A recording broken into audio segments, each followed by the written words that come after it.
I want to speak this evening a bit more, maybe from a slightly different angle, about something I spoke about a few weeks ago, is the goal or the direction of practice, and specifically the idea of practicing for awakening. Before one has attained to the experience of the unconditioned, it remains entirely unknown, mysterious. It's an act of faith even to accept that such a condition exists.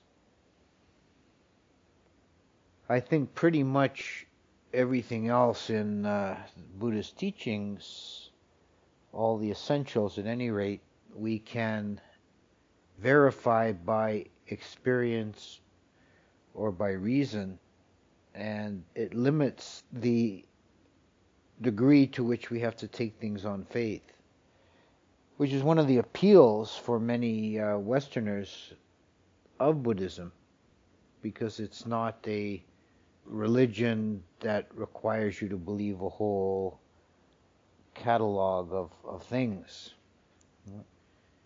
The existence of the unconditioned and the possibility of our experience of that is something that can only really be taken with a leap of faith until it has been accomplished. So this puts the practitioner often in a kind of a precarious position of having to practice and make all this effort for something that's, quite unknown. This was when I first became interested in Buddhism, looking at different traditions of Buddhism and other spiritual paths. One of the things that really appealed to me about the Theravada was the real purity of the expression of the unconditioned, the transcendental element, this supramundane. It wasn't dressed up and prettified or personified. Particularly the oldest texts, the suttas and Visuddhimagga and so on, they're quite rigorous about not trying to pin down or define the unconditioned element. Yet that's what we're practicing towards, and it has that appeal of being expressed in that purity, but it has the expression in the Theravada has, for many people, the disadvantage of leaving the person without an image or a handle to hang the practice on. And this can be dealt with in different ways. Many traditional Buddhists will say that the idea of Nibbana is too abstract and elusive, and they'll put it off indefinitely to some future lifetime and another birth, and are consciously practicing for a better rebirth, aiming for a Dewa rebirth or a happy situation in the human realm, which is okay. It's not the highest aspiration, but it's not in itself a negative thing.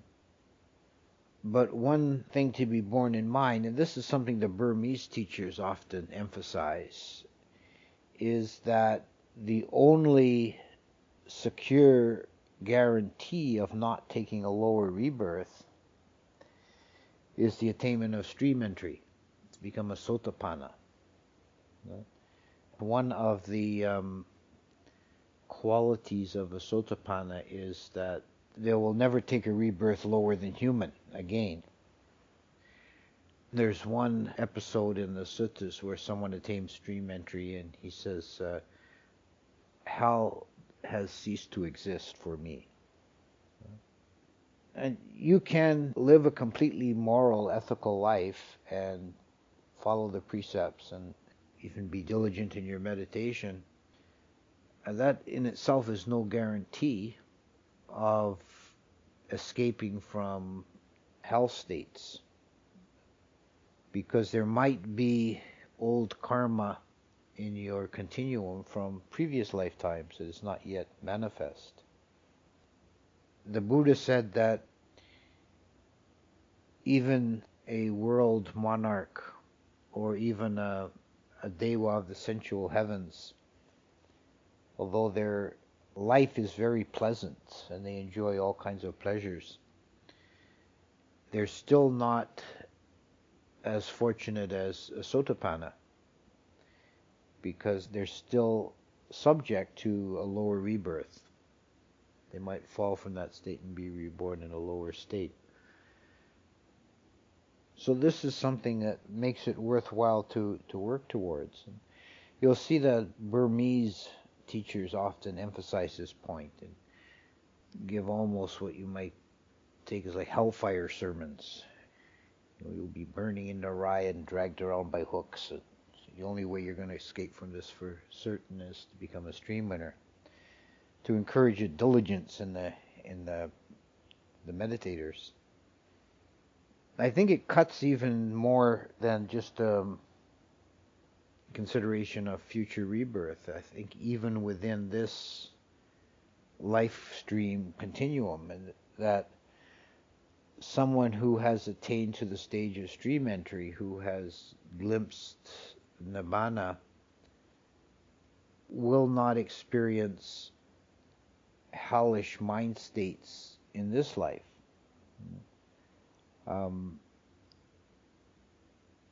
I think you could say it's like having a floor to consciousness that you can't fall any lower than. It's not possible to spiral down into states of depression, for example, and be completely lost in the darkness. Stream winner could be melancholy, have a down time, but there's only so far they can sink, and they cannot fall below a certain level, because it is a change of the person in the depth of consciousness. It's a turning around. The Tibetan way of expressing it is a turning around in the seat of consciousness. And one thing you see often in the world of Dhamma practitioners is people speculating about enlightenment.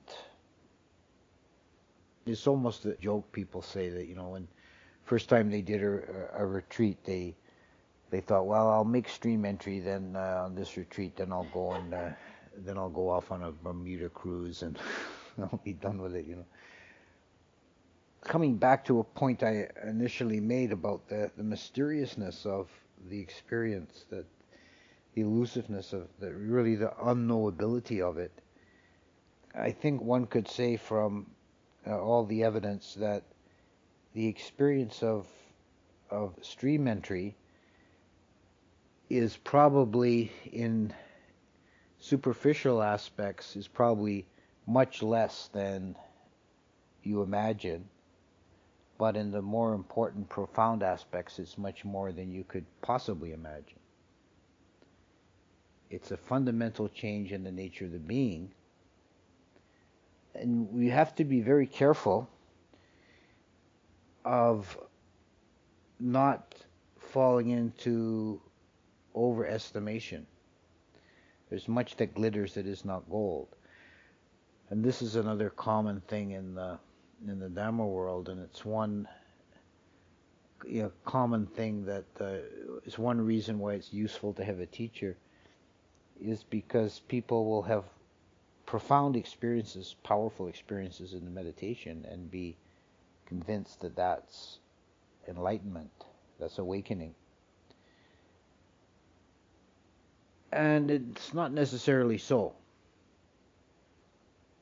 One of the very useful things that's been produced by the Burmese Vipassana tradition is texts like Mahasi Sayadaw's Progress of Insight, that detail the passage of the meditator through the various stages. And there is an experience or a set of experiences that are called the 10 corruptions of insight. And they are all very pleasant and sort of jhanic-like experiences that the mind slips into samadhi-like states and sees brilliant lights, for example, or feels extremely pleasant, becomes overwhelmed with a great feeling of faith. And often the person will want to, I got to tell everybody about this. Everybody needs to know about this. And feel very energetic, feel like the meditation is perfect. And these are in themselves a positive sign that, that the mind has reached a certain level of depth and samadhi. But it's so easy to fall into the delusion that that's enlightenment when it's not. It's only a way station. And they are called defilements because you can become attached to them because they are pleasant, and you can be blocked in your practice. Even if you don't think that it's enlightenment, you might just enjoy it so much that it takes you a long time to get through there. And on the other side of that is a state that's called knowing what is path and what is not path, magga and amagga.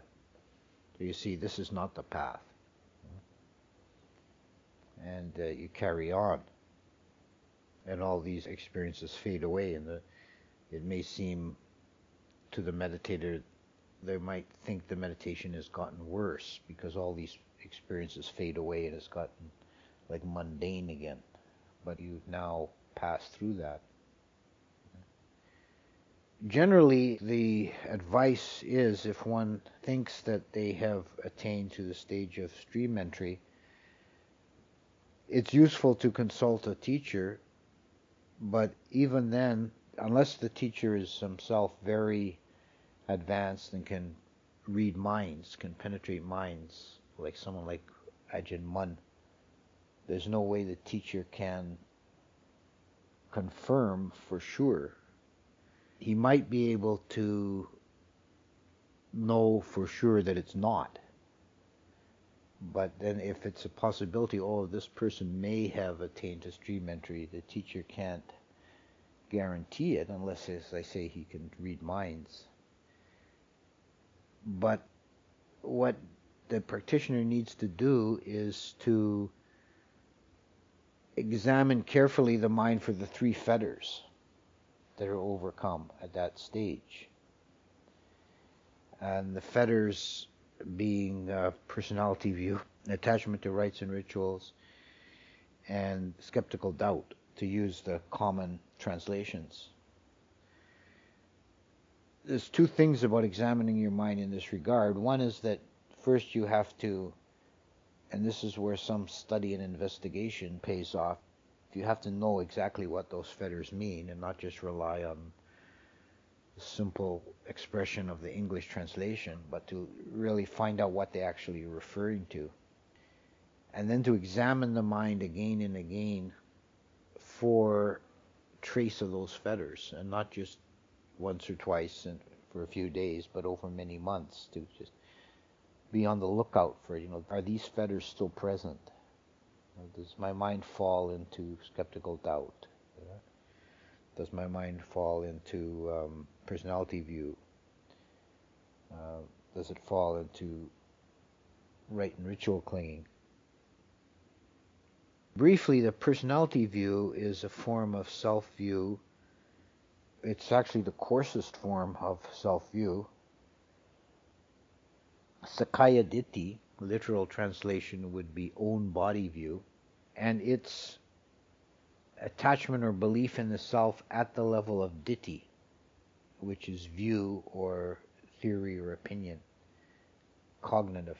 Right? So that the mind believes in a self, and there's some degree of that self-belief present in everyone up until the stage of stream entry. It's not eradicated. You can attenuate it it can become much less, and which you should be doing, wearing it away, but it doesn't completely vanish until the stage of stream entry. It still leaves behind more subtle forms of view that are based on desire and based on perception, but the cognitive sense of self is eradicated. So the stream winner cannot, because of this, an aspect of this is he cannot hold either the eternalist view or the annihilationist view. There's an expression in the Pali that it's very similar to our English expression when hell freezes over. It's like, I think it's when there's a cool breeze in Naraya, or it'll as soon be a cool breeze in Naraya as a stream winner will believe in the eternalist view. Take an analogy. If you think of an ordinary, intelligent, educated, reasonably, normal adult person, won't believe in Santa Claus. They can pretend, they can play in their mind with the idea of Santa Claus, but they can't really believe in Santa Claus. It's not possible. It's just like, it just falls away if it's not something they can actually believe in. So this is kind of an analogy. The idea of a self, either an eternal self or a material self, cannot really be held. Rites and ritual clinging that translation is particularly misleading. People always think, they hear that English translation, think, I'm free of that. I don't sacrifice chickens in the backyard, or I don't have rites and rituals. It's not my thing. It doesn't really mean that. That's not even a very literal translation. Silabata paramasa, which is dependency on precepts and duties, would be a very literal translation. I like Ajahn Suchito's translation. It's not literal, but it's a bit playful, but it gets at the spirit of it. Systems and structures fondling.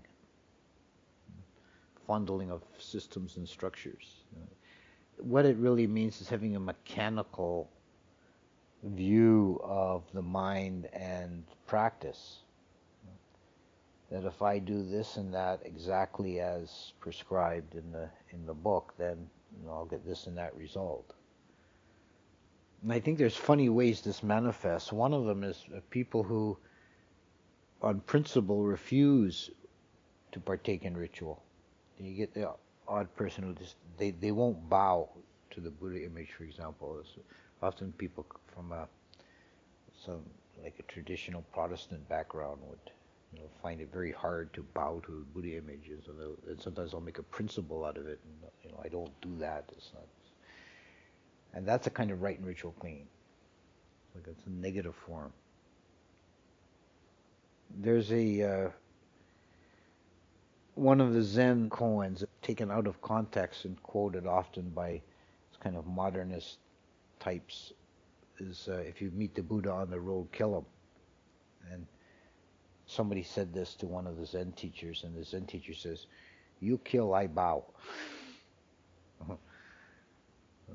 So rite and ritual clinging or silabata paramasa.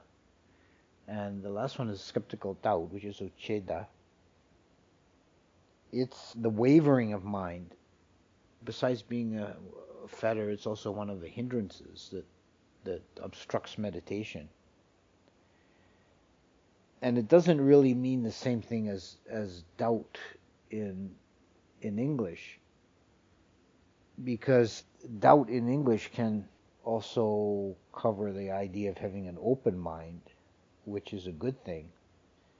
To be open to experience, open to new knowledge. Ucheda is the mind that oscillates between this and that. It wants to have an answer, but it has a strong need to have a resolution to a question, and it can't settle on one or the other. So it's not able to rest in the simple open mind not knowing, openness of being open to finding out. It has to find an answer, but it can't. It oscillates. And the particular aspect of this in terms of awakening is that once the mind has glimpsed Nibbana, then there's no uncertainty, there's no doubt left about the unconditioned.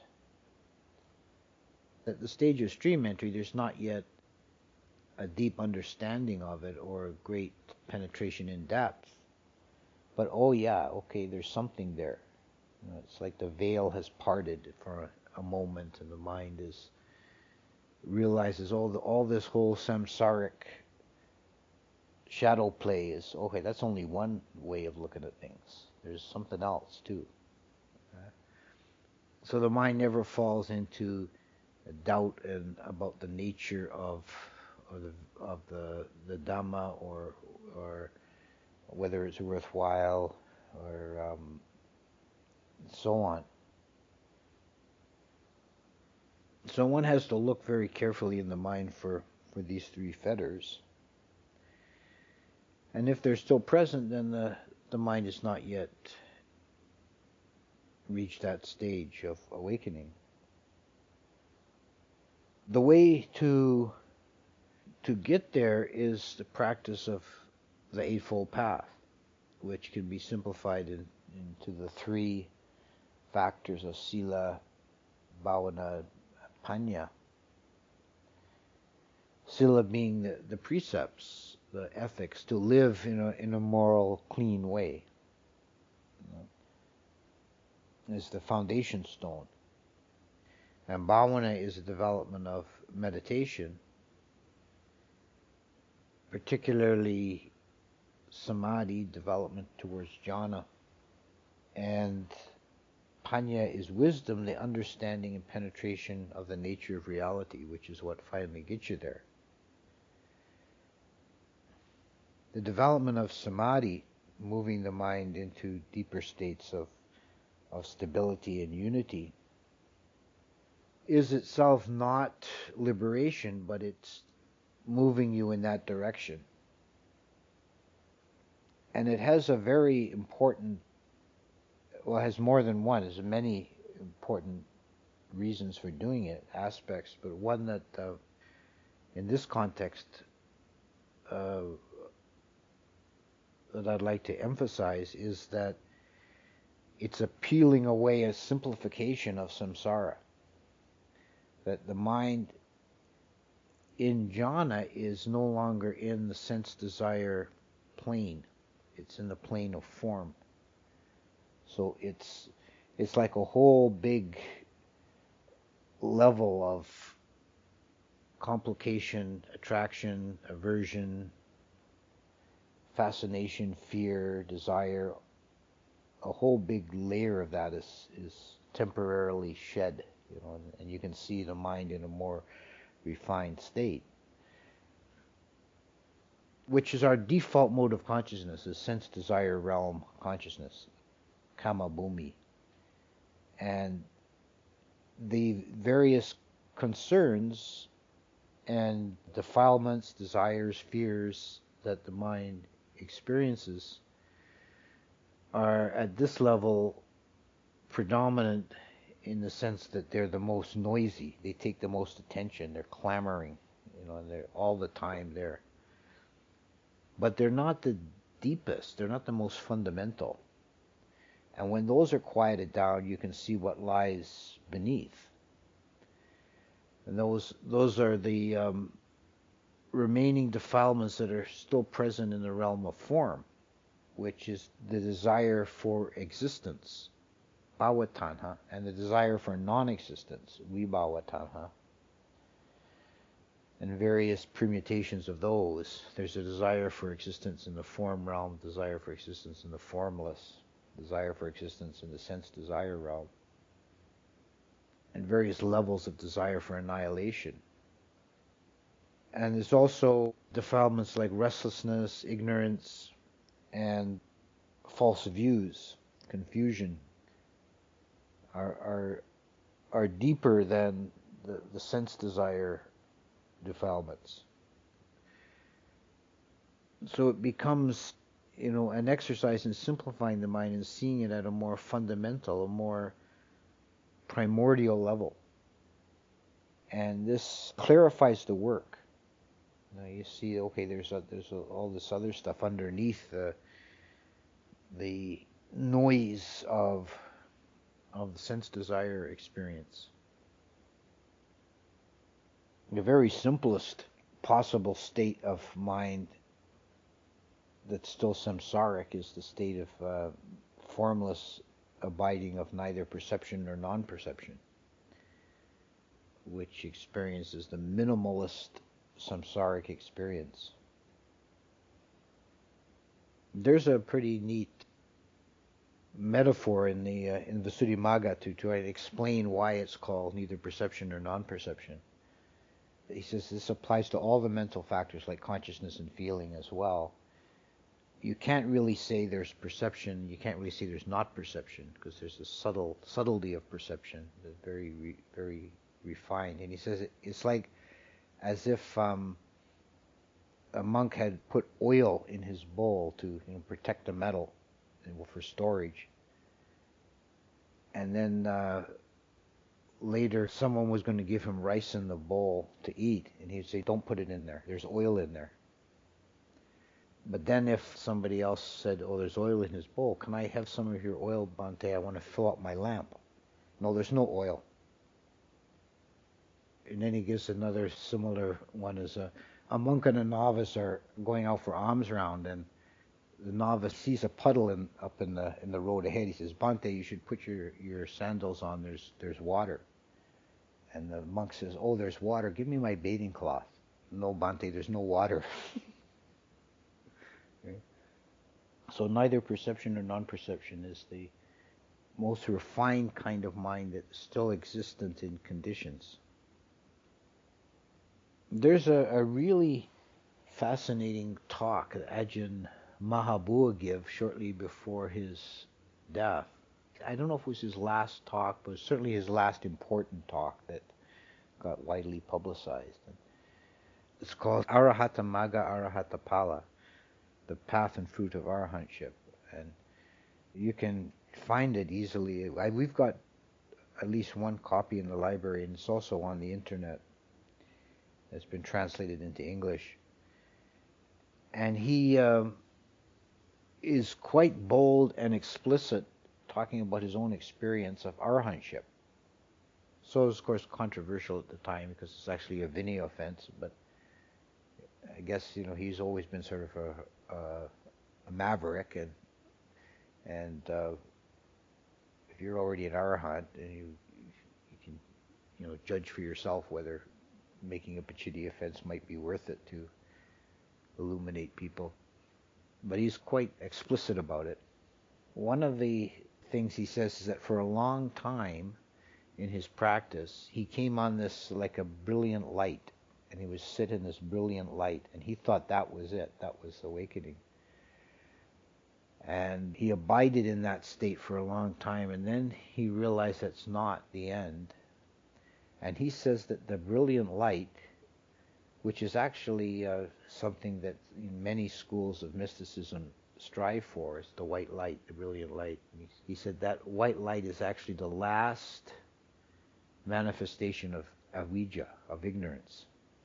It's the very last experience of samsara, when you are able to see that as impermanent suffering and not self, as condition, and let it go. Then he experiences the complete nibbana. So that image can also be a useful way of looking at samsaric reality, turn it around. And as long as you don't take it too literally, you can think of things as concentric circles with nibbana at the center, and as light radiating from the center is experienced in successive degrees of coarseness, the formless, the form, and sense desire realm. As you go out from the center, things become more diverse, more complex, more variation. And as you go in towards the center, things become more peaceful, more simple, more immediate. Yeah. But there still remains this complete separation between the conditioned and the unconditioned. But you can pare the conditioned down, simplify it to make the crossing over easier. And what needs to happen in the mind to access the unconditioned is often expressed in the three words Nibida, Viraga, Nirodha. Nibida is one of those words that's really untranslatable. There's no single English word that does it anything close to justice. Some particularly older books have translated it as disgust, which I think has a totally wrong kind of connotation. I think the closest I've seen is disenchantment. The mind begins to lose the fascination with the samsaric process. And it's almost like you're bored with it. You're sitting in meditation and seeing object after object, and they're all empty and impermanent. And how your mind normally works is chasing after these objects. And this is the nature of dukkha, is that no object is perfect, no object is completely satisfying. So the mind takes the object and, oh yeah, it's not quite right. Oh, what about this one? And the mind jumps and goes for the next one. And oh, this shiny thing over here, oh no, it's not so good. And the mind is continually fooled. It's like the carrot in front of the donkey. But with the meditation, you're working, the Vipassana meditation, you're working for clarity of seeing, which is what Vipassana means. You're working to let the process continue, and you're trying to observe it neutrally. So the Nibida happens gradually as the mind begins to lose this kind of zest for the next exciting thing. It's just more of the same stuff. It's just the variations on a theme endlessly. So the mind has not got that pushing interest in it anymore. And this allows viraga to arise, which is literally dispassion, that the passion for experience fades, that the impulse dies away. Is the second noble truth is tanha, is the desire, is the cause of suffering. And tanha in the dependent origination has a role in generating the new cycle. It's really the energy underneath the whole of samsaric existence, is this push, the desire. We're experiencing all these variations of existence because we want it at the bottom. The mind is desiring existence, and that creates existence. And this viraga is the fading of that. So the energy is going out of samsara. It's like the engine's running down. And nirodha is the cessation, the ending, the fading away of the process. The process stops. And that allows the mind, no longer distracted by the process of samsara, naturally experiences nibbana. If it's not doing the conditioned, it then lights upon the unconditioned. It sounds very straightforward and simple when it's kind of put in those terms, and it is ultimately very straightforward and simple, but it can be a long haul, a lot of work to get there, because we are so mired in the conditioned. For so many lifetimes we've been playing this game that is really unwinnable. There's an old song about playing solitaire till dawn with a deck of 51. sums up the nature of samsara. Keep dealing those hands again and again.